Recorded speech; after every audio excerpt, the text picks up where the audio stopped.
34-year-old teacher Mary Kay Letourneau was nabbed in a torrid affair with a 12-year-old student. Actor Hugh Grant, arrested in Los Angeles. Televangelist Jim Baker was convicted on all fraud and conspiracy counts. Pop star Michael Jackson admitted sharing Actor a bed Russell with a Crowe, teenage boy. arrested for throwing Spears' ongoing scandal over her children, drug use, and other tabloid matters is raising questions about Mel her state of Gibson's mind. arrest for driving under the influence was followed by an abusive verbal outburst. Made fun of Irish, Jews, Italians, and other ethnicities. Governor Elliot Spitzer of New York Children's apologized to TV his host family Pee Wee and the Herman, public after charged being linked with to a indecent prostitution exposure. ring. Televangelist Jim Baker was convicted All on the all drugs in fraud and Ledger's conspiracy body, counts. which were discovered in nearby prescription bottles, were legally obtained from two physicians. It's really bizarre to me when someone does something so stupid.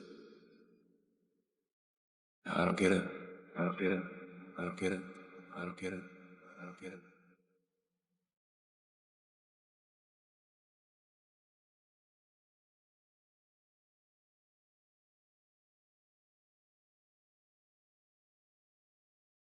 "25 years ago, I woke up on a cold marble floor, and I had passed out after a night, I should say another night, of drugs. But something had shifted, and I knew that if I didn't make a dramatic change in my life, that I was going to die. And I called my mother, and I said, I need to go back into treatment. And I had already been in treatment 3 or 4 times. All these other times, I left. On day 10, I started to feel great. I'm drug-free. I'm not like any of these people. I'm out of here.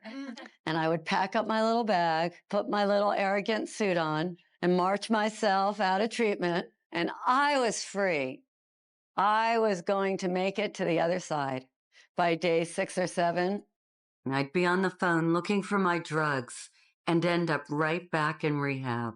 So instead of running away this time, I went into the bathroom and I got down on my hands and knees and I started begging, please, relieve me of this pain. Grant me the serenity to accept the things I cannot change. I cannot change my desire to leave. And in that moment, on that floor, something happened to me, something that was like magic.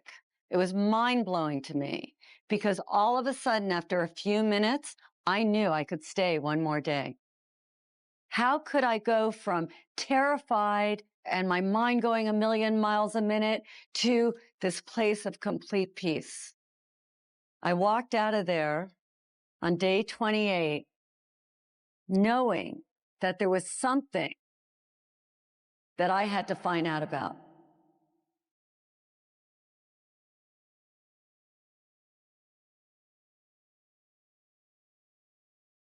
The shadow is dark, it's secretive, it can be dangerous. Shadow is everything that we don't want other people to see. Things we hide, things that we lie about, not only to others, but to ourselves.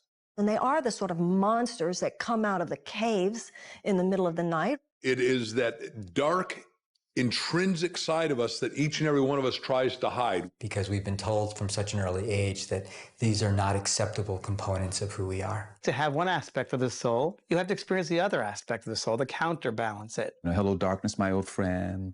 I come to talk to you again. Chad, they were talking about the shadow. The only time you don't have a shadow is if you're standing in the darkness.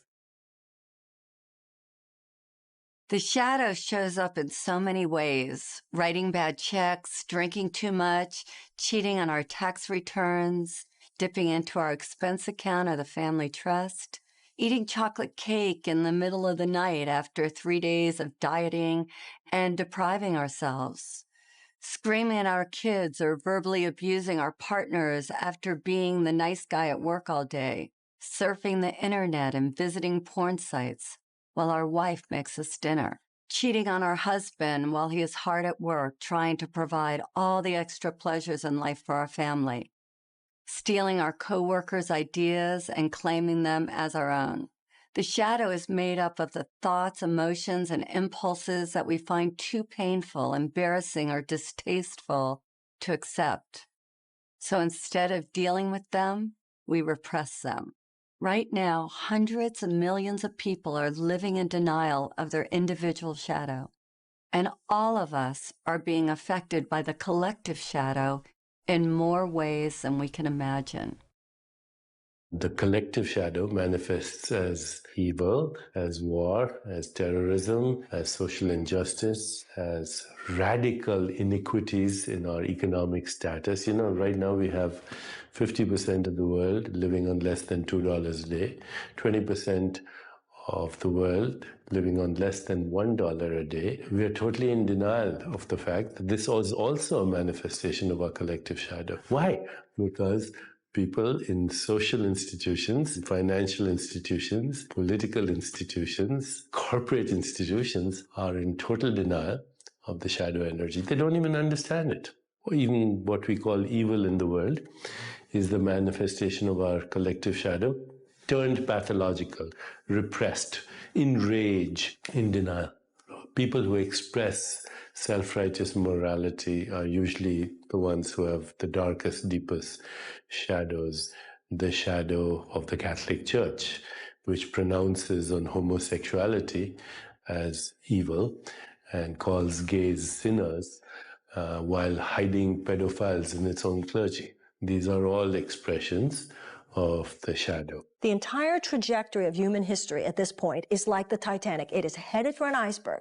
It is going in a direction that is unsustainable, and it is going in a direction that is unsurvivable. If not for us, then at least for our children or our grandchildren. And from an archetypal perspective, each and every one of us is the captain. And the temptation is, it's too painful. The temptation is to just distract ourselves. The temptation is to pretend it's not happening. Or the temptation is to go into cynicism. Or the temptation is to just go into anger and indulge that and not do anything.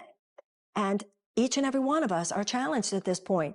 Don't be the captain who just goes downstairs and goes to sleep. Everything that expands has got to contract. What goes up's got to come down. People are going to be confronted with their shadow all of a sudden. They've been living high, living wonderful. Everything's been exorbitantly exuding, and now suddenly there's going to be a contractive phase. And if you haven't met yourself, if you haven't done your self-work, if you haven't been on the inside and done some exploration and cleaned up, you know, cleaned your house and detoxed it, you're going to be in trouble.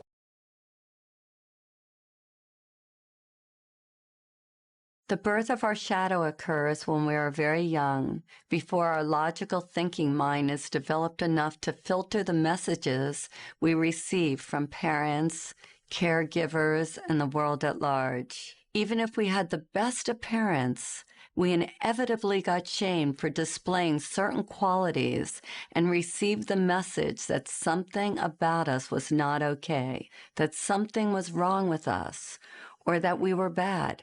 You greedy little toot, how are you going to eat all those before dinner? These messages get ingrained in our subconscious like a computer virus, altering our perception of ourselves and wounding our healthy sense of ego.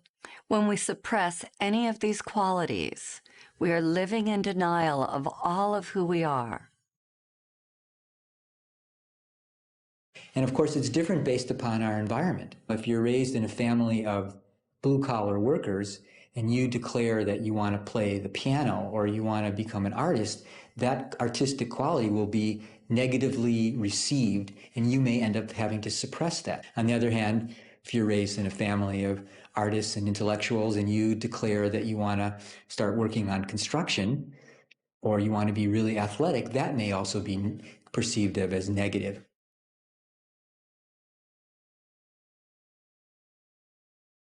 We try with all our might to pretend that we are not that which we hate. In fact, proving this is an all-important task for the wounded ego, a task which the ego believes is vital to its existence. The wounded ego must hide all that we believe is unacceptable about ourselves. To accomplish this task, it constructs a mask to prove to others that we are not as defective, inferior, worthless, and bad as we might fear we are. None of us likes to admit that we have these flaws and insecurities. So to hide them, we create a persona at a very young age. We start to wrap ourselves up in a new package that we believe will bring us the love, attention, and acceptance that we hunger for.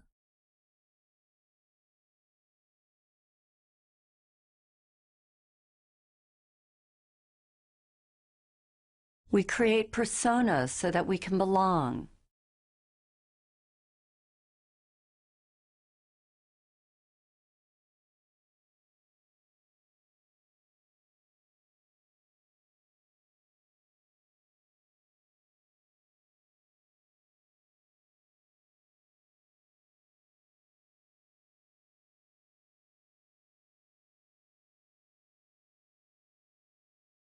Most of us have a public life and a secret life.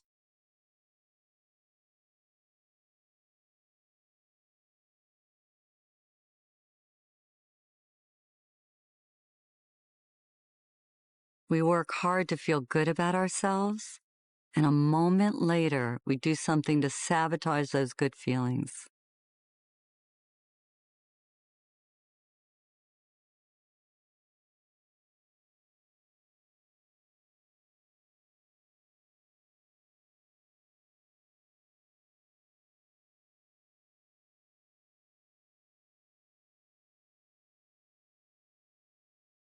We wear masks that we believe will take us where we want to go. And these masks take many forms.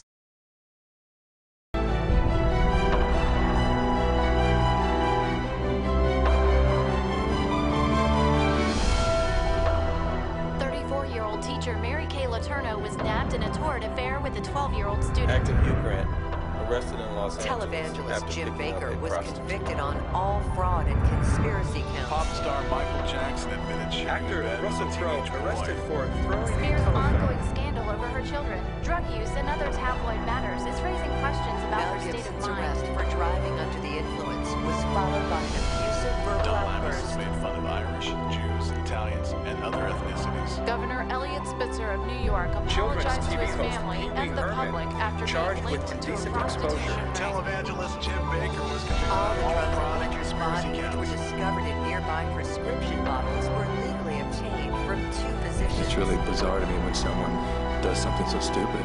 Which one do you wear?